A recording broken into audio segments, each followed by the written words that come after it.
National Signing Day 1 is on Wednesday, and Texas is bringing in some key targets for visits this weekend. Which recruits are stopping by? Who are the key transfers we're after? And most importantly, can Texas finish the 2023 class with a bang? Justin Wells, recruiting expert at Inside Texas, is stopping by to give us the latest intel. Right now, you can get 4 months for only $1, so you can stay up to date on everything recruiting and the transfer portal. Subscribe to InsideTexas.com today, link in the description. There's only a few more days until recruits make their final decisions, so let's see what to expect. Without further ado, let's get into it.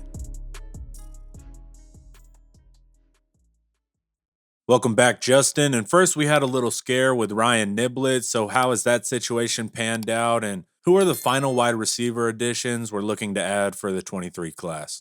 Let's start with Ryan Niblett, the 4-star receiver out of Aldine Eisenhower. He reconfirmed that he was committed to the University of Texas. He had, I believe, made a trip to Houston. Had kind of been talking to a few schools about potentially going on other visits, decided to shut that down. Right now, that was big because Texas has 2 receivers in this class, in this cycle. Jonte Cook out of DeSoto and obviously Niblett. They want one more high school guy in this cycle. And then I think you'd see them look at the portal for potentially 1, maybe 2 other guys, depending on Jordan Whittington and other guys if they return. Keeping Niblett in the fold, to me, is as good as having a new commitment because this is a guy that really does fit that inside receiver role in this Sark offense. With DeAndre Moore, this is a guy that, I think more and more is looking like a likely piece in this class. Homer, I think DeAndre Moore is an explosive, quick twitch receiver out of California, formerly committed to OU. He was part of that, I believe, Lincoln Riley early bunch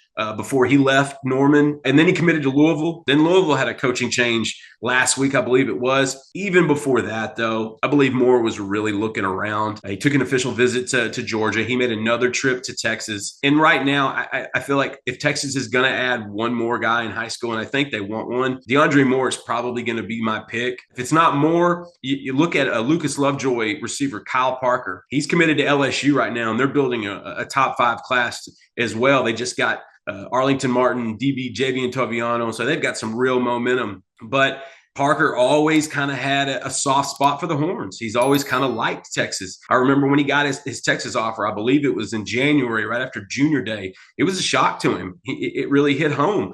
And then this kid just went out and put on a fantastic senior season. I mean, his numbers were absolutely ridiculous. Kyle Parker's a guy that I think they've pushed a little bit to see if they could get him on campus this weekend. But I also think a part of that was Ryan Niblett potentially wavering in their stance where they were with DeAndre Moore. And right now, I feel like Moore is probably the more likely of the 2. But I wouldn't be surprised with Parker either. Texas is still in his ear, and they're still communicating. And as you know, with less than a week before signing day, things can get crazy.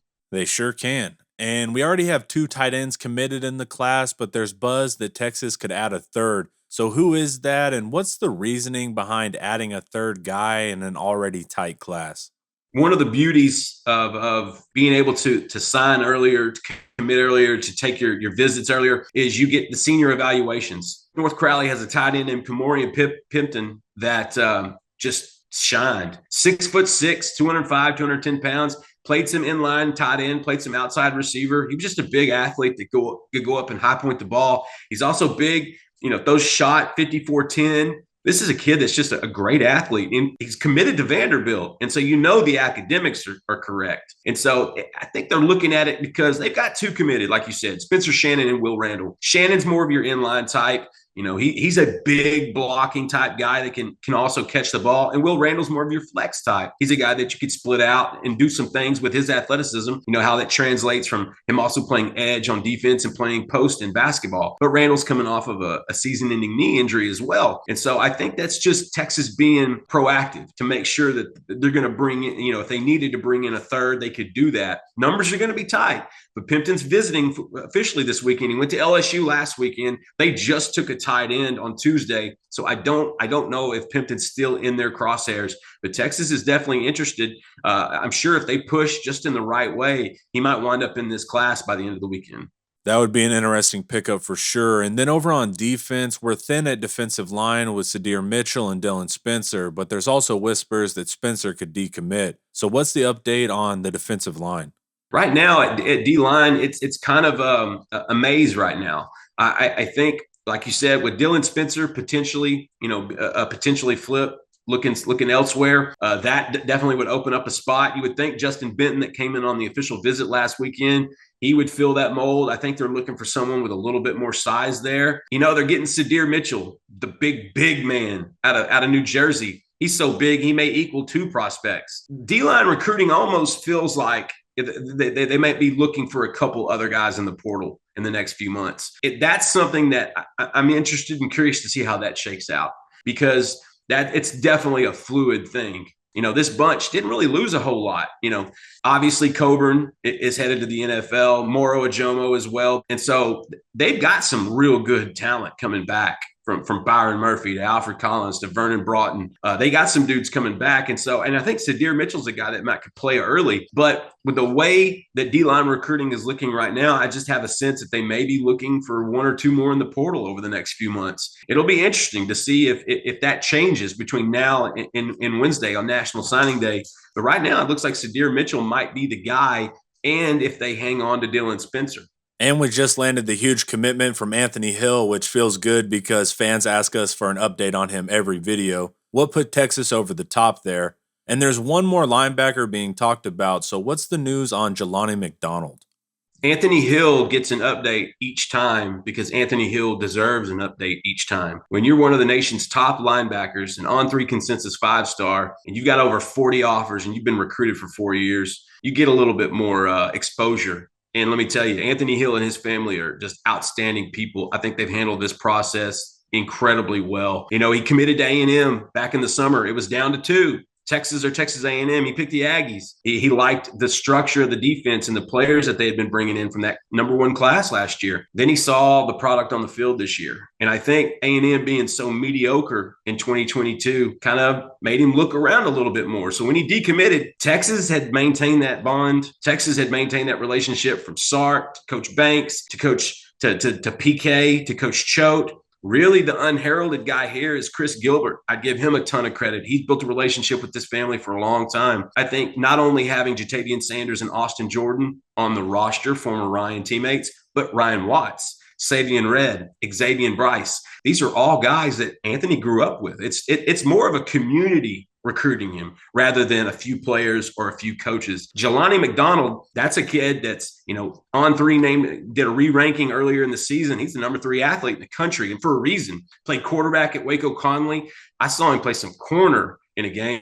He played some outside linebacker. He's actually being recruited as a hybrid safety outside linebacker right now. Texas offered him a few weeks after the visit. He went back down there, caught one of the games. He's taking an official visit this weekend. Right now, the big thing with McDonald is there room? And if there's not, that kid's going to TCU.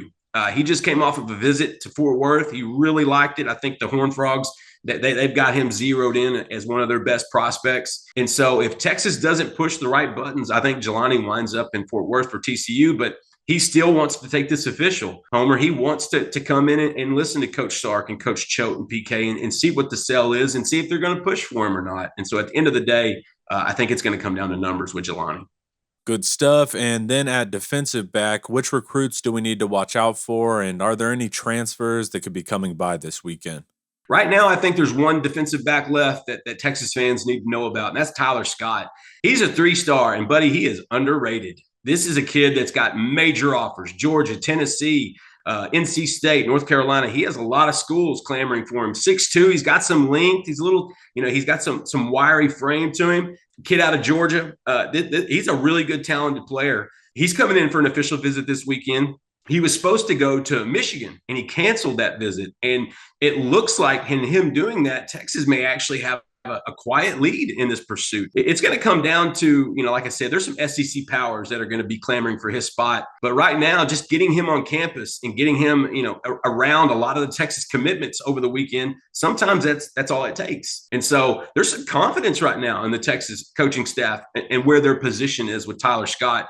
And so that, to me, has Inside Texas paying a little bit closer attention. And then you watch his tape and you just think, this is a guy that can play. He can play multiple spots. He could be a corner. He could be a nickel. He could play some safety. He's one of those guys that's versatile. And I think the defensive back end for the Horns, that's what they need one more of in this cycle. They are bringing in Gavin Holmes this weekend. He's a cornerback out of Wake Forest. He's coming in for an official visit, and that's a guy that Texas feels really good about. He could probably come in and play immediately, especially losing a valuable backup to the portal in Jameer Johnson. And so Holmes is setting up to come see Texas this weekend. It looks like he might also visit Penn State at the end of the year or the beginning of the first weekend in January, which tells you this might be a second National Signing Day type guy in early February.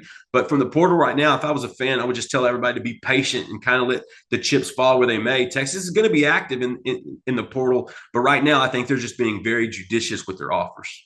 And that's a wrap on the always informative Justin Wells. Subscribe to InsideTexas.com today. Thanks for hanging out. Watch some more of my videos here.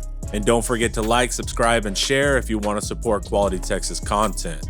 As always, hook 'em.